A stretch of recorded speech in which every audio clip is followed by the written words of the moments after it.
نحمده ونصلي ونسلم علی رسوله الکریم اما بعد۔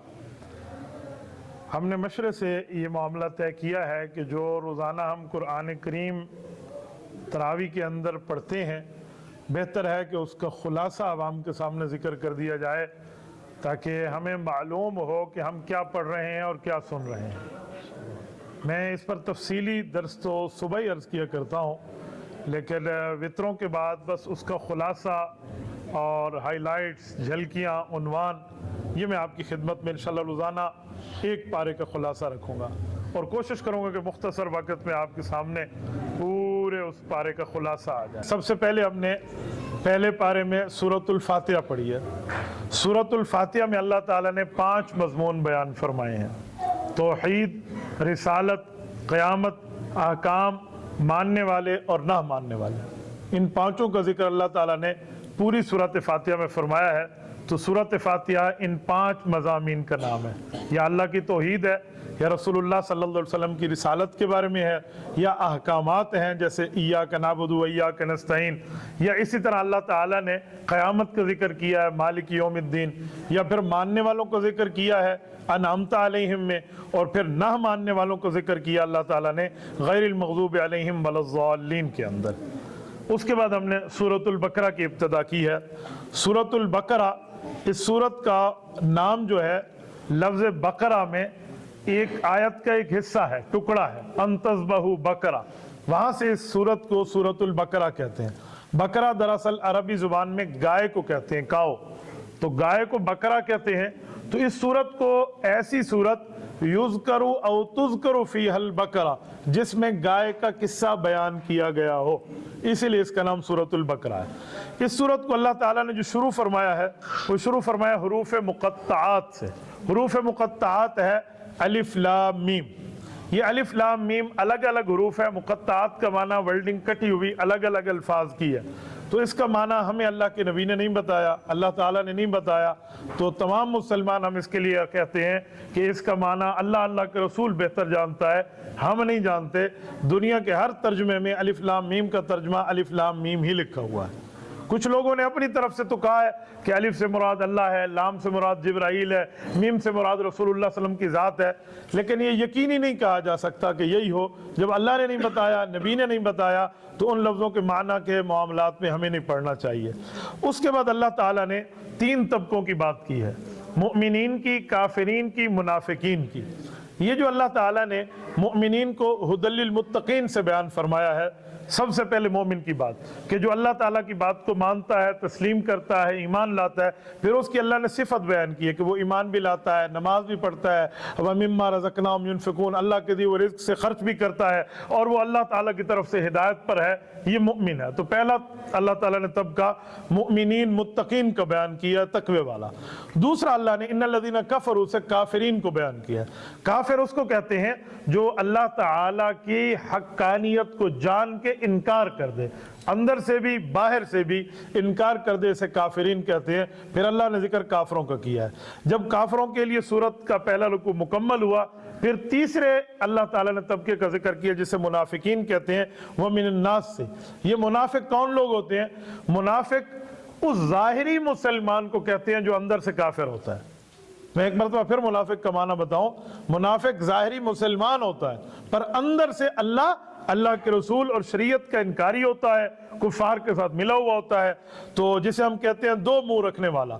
تو رب کریم نے یہی بھی ان کے بارے میں بیان فرمایا کہ یہ وہ لوگ ہیں جو مؤمنین سے ملتے ہیں تو کہتے ہیں آمنا، اور جب کمر پھیرتے ہیں وَإِذَا خَلَوْا إِلَىٰ شَيَاطِينِهِمْ، انہیں کہتے ہیں ہم تو تمہارے ساتھ ہیں، ہم تو مسلمانوں سے مذاق کر رہے تھے کہ ہم ان کے ساتھ ہیں۔ تو اللہ نے تیسرا طبقہ منافقین کا بیان کیا۔